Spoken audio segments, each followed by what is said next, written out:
so dey awo hanu wa Ghana so ya tempenten kwa anu nto se 2 minute kura wo myanjiji be free wo nsem na emboa na se eye legislature no mekire MPC mrahye bedwafie mpu na yede 2 minute bi baba be come ho a enka beboa na se judiciary eye atenwafo no 2 minute kura na be pegam ankaye na so na nado dan kwa kufu do ye executive no ni 2 minute do wase enya na nado kwa aba bi baba betra so bia esane eye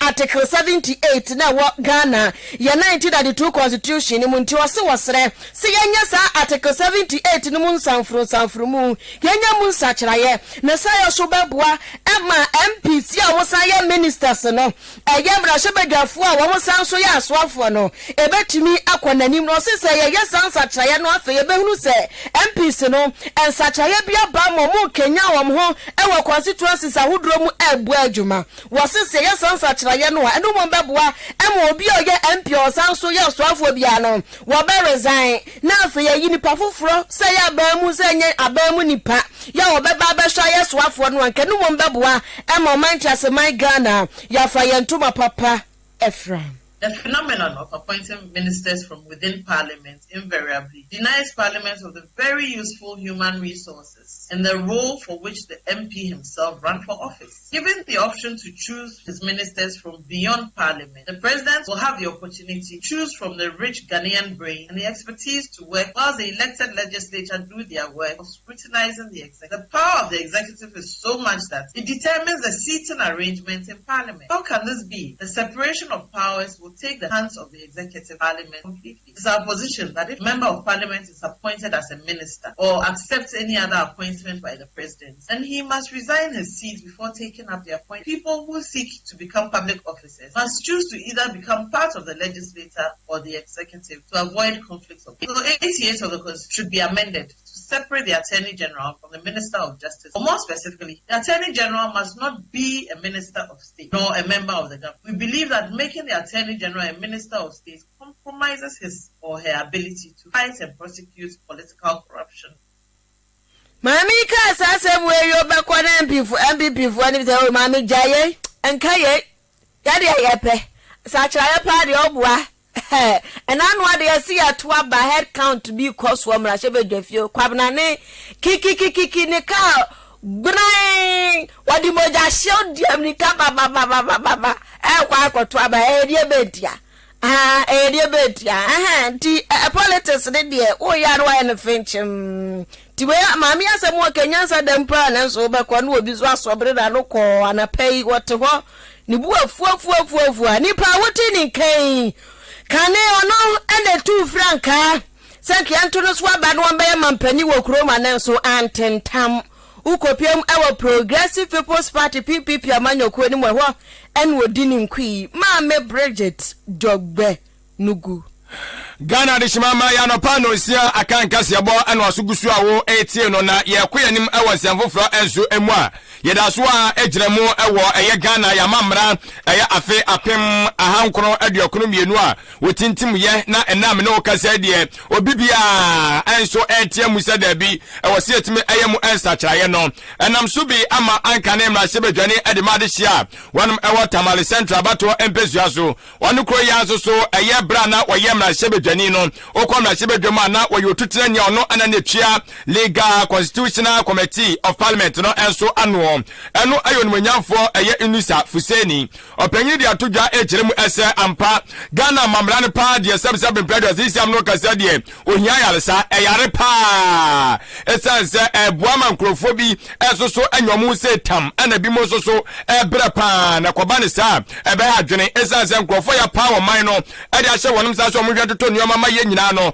yaso amanfa so ma ye nyina ni kakra akra no da bi saafo ya ana wonum afuma japade a omo ni mom ni de so omo anya omo se tam ana afi so ye ne edi 2 minute ema wo ma ye wase no yeso ye bre o se kobane sa de a na chese ede ani ya han ana chese beba enu nti wasre pa se Ghana mamra ne de ye musa kra ne de wo se eye aban bia obeba bia hi asem sa aban ye wote so yi sa aban obekwa na foforo de aba omo nyina na wo so obi aba de na koma so esanse no ne ya de ba ko gidi say ebeboa ma Ghana ye nyina no so no ye betimi enso anya ye fa ahudie ne ahoton na wode to dwa kire mu se wono de Ghana mamla se ke ye musa kire ya eke ba bi ehia ne pa aye article 71 no wa chese se wode wani edi a che na ohwema wutimu se wonom epa na nkrofo wutimu se enjoyment ni nyina ehye so obo madia ne yese amu adwuma ye wo Ghana ha ne ye kwa hwe Ghana mamla ne ma na article 71 wo kan wo bia wasi wo se ye hallelujah watu adi esan se obetime nya wo se tamajase no ma betima konkan e de ama wo hwe nyoma e de be ma wo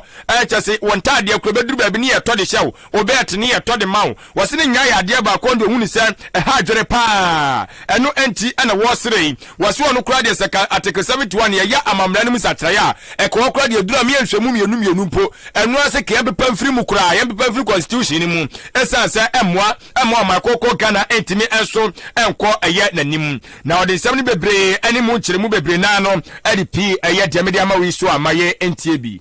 It appears to me that Articles 142 to 144 on the regional tribunals should be deleted because it has fallen into disuse. We don't have regional tribunals. Well, it is in our constitution. Now, we have Article 78.1, which deals with appointments by the president from among members of parliament, from a majority of which must come from parliament. My view is that should be amended. And that should be amended to exclude appointment from members of parliament by the president of members of parliament to be ministers of state. And there should be a cap on the number of ministers the president can appoint. And that is Article 78. 2 ought to amend. Article 71 should be deleted in its entirety because it appears to me to be inconsistent with Article 17 of the Constitution, which deals with non-discrimination. Both officers under Article 71 are public officers. All officers under Article 71 are public officers. And so there should not be discrimination between Article 71 office holders and all other office holders. So I think that the Independent Emolument Committee, as recommended by the Constitution Review Committee, should be looked at and substituted for the arrangement in Article 71.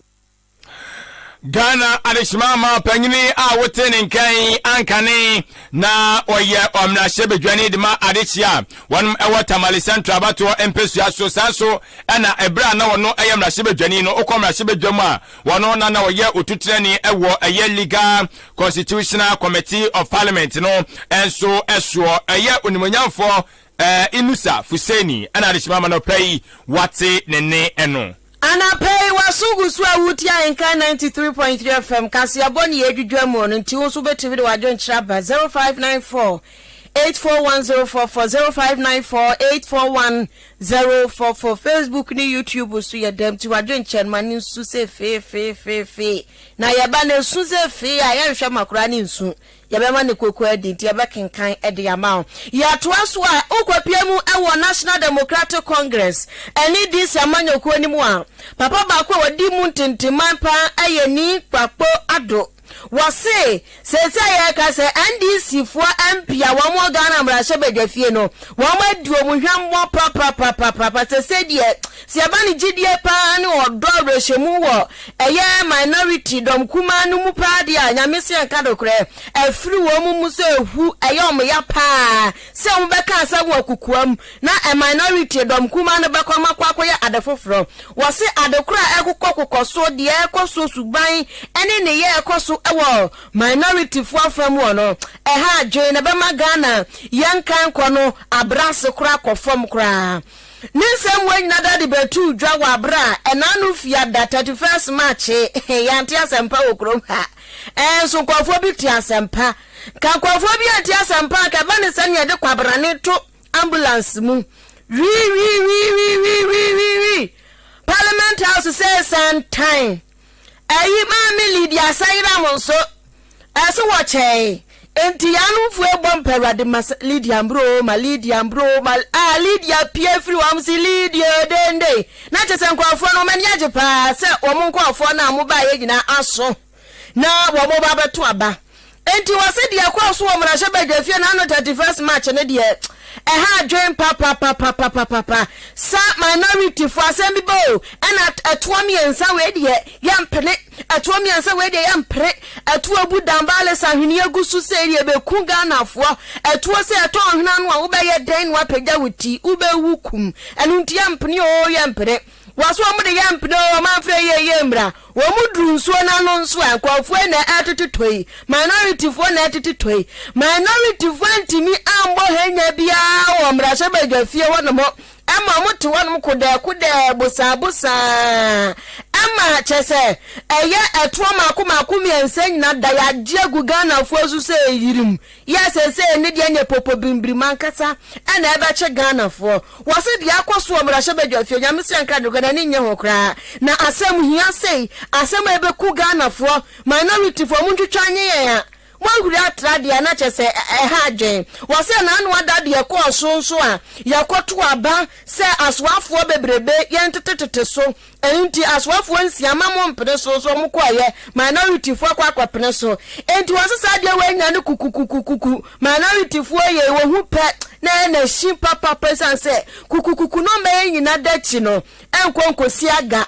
enkohwe enti wose enanu aba wo koto fiada ne pa de nyamse anka no ebe kunga na fo na sese nkabom odo ya o minority mu ono won shada hunu ne sabium. In the national interest, they do politics in the national interest. So and the majority of the NDC members have lost trust in our MPs. They have failed us on critical national issues. And so if we are doing a government of national unity, let us do a government of national unity, which is clearly what we are doing now. I don't expect anybody to criticize President Akufo-Addo for the size of his government anymore because we have added more ministers and it was a parliamentary decision. I didn't see the NDC standing up and voting en masse. Well, okay, 100 of them did, so I can't paint everybody black. But unfortunately, a few of the bad spoil everybody, and our party has not been bold enough to call out those 30 MPs that did what they did. The party has an investigation machinery to be able to dig out those 30 rebel MPs, and until they are punished, I only believe in the presidential candidate. My only opposition is the presidential candidate. If he also fails me, then I become an ordinary floor member, and I stay in my branch as a chairman and observe things from there. Because as at now, what are we fighting over? It's a government of national unity.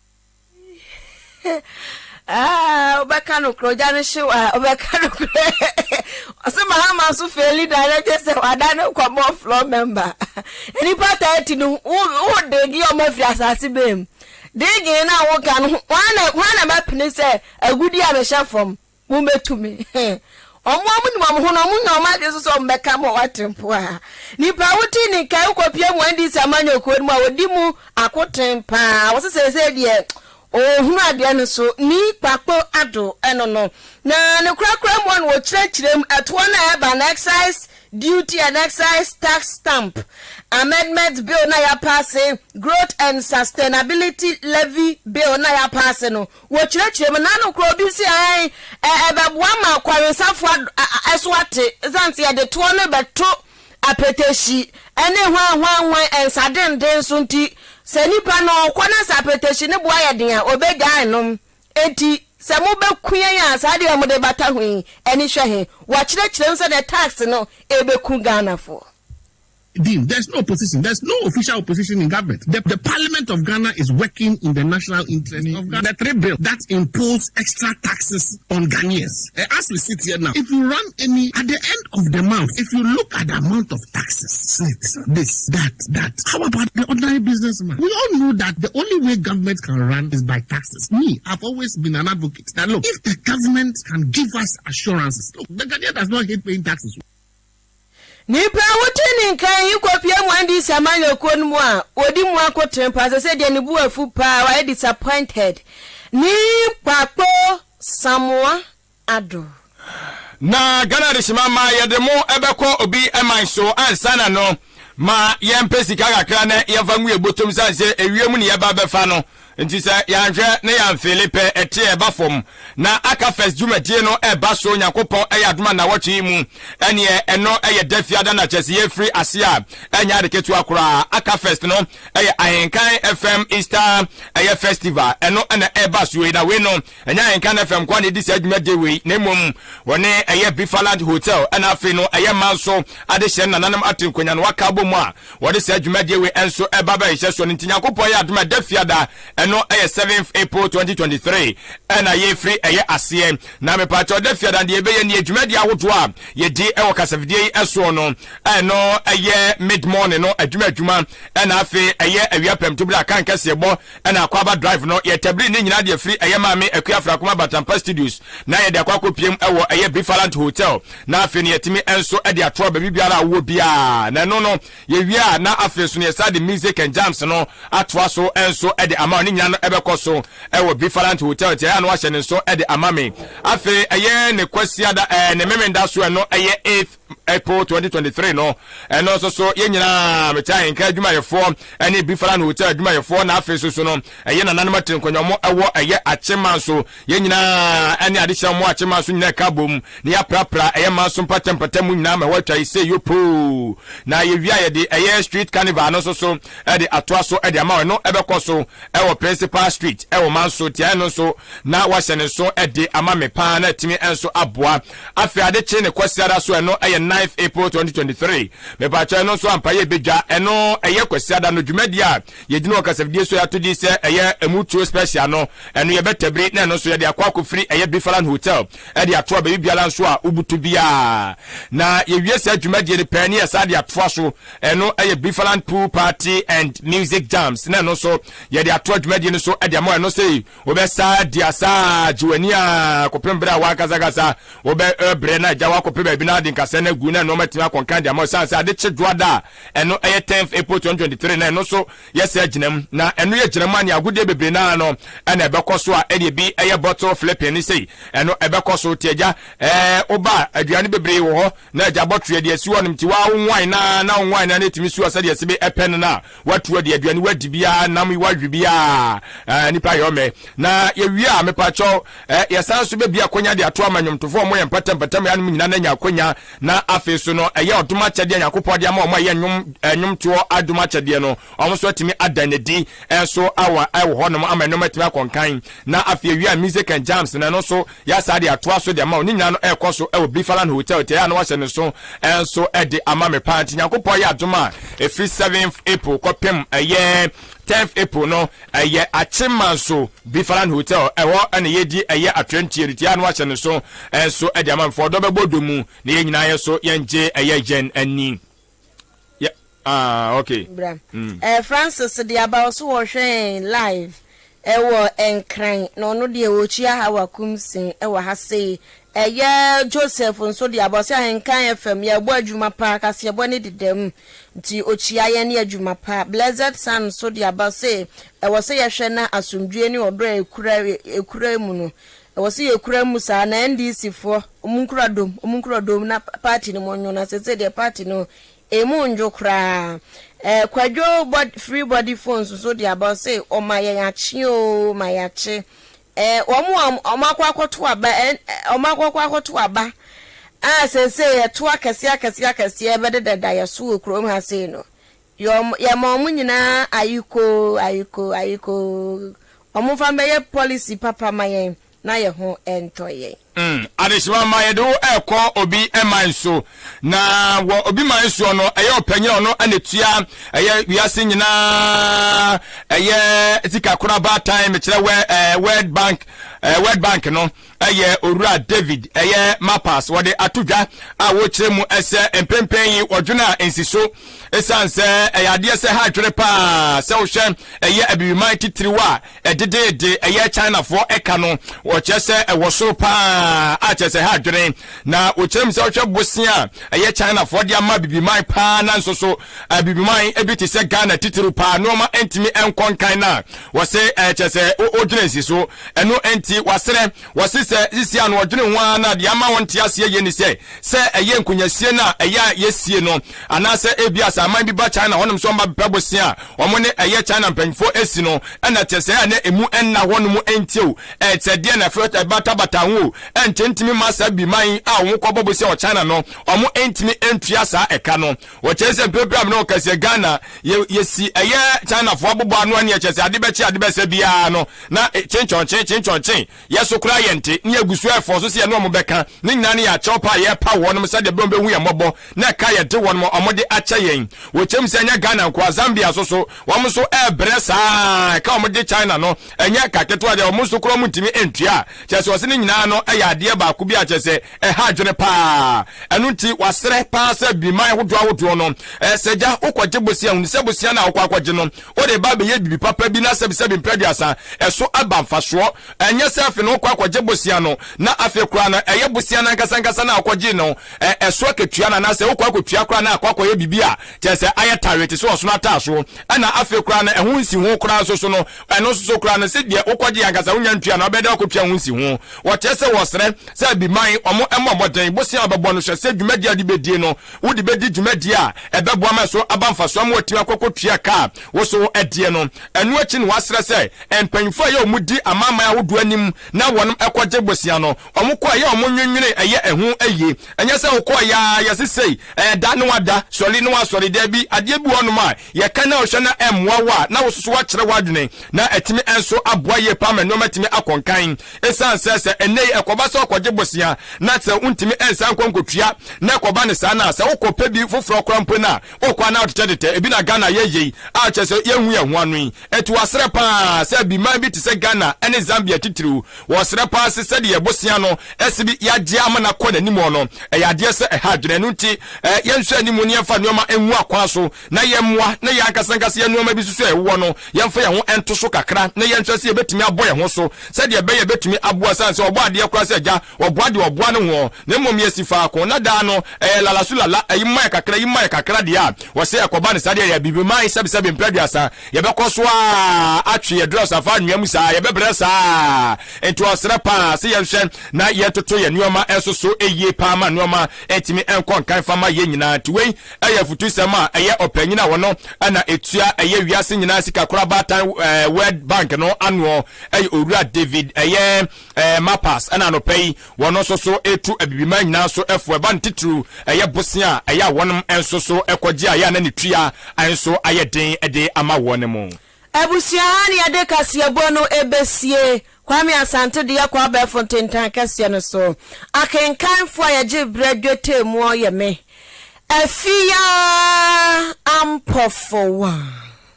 mene original adwen pa hene kofi mɛsa adwene papa na papa edi w'anim kan Kasiebo na si yesi akyia mo pii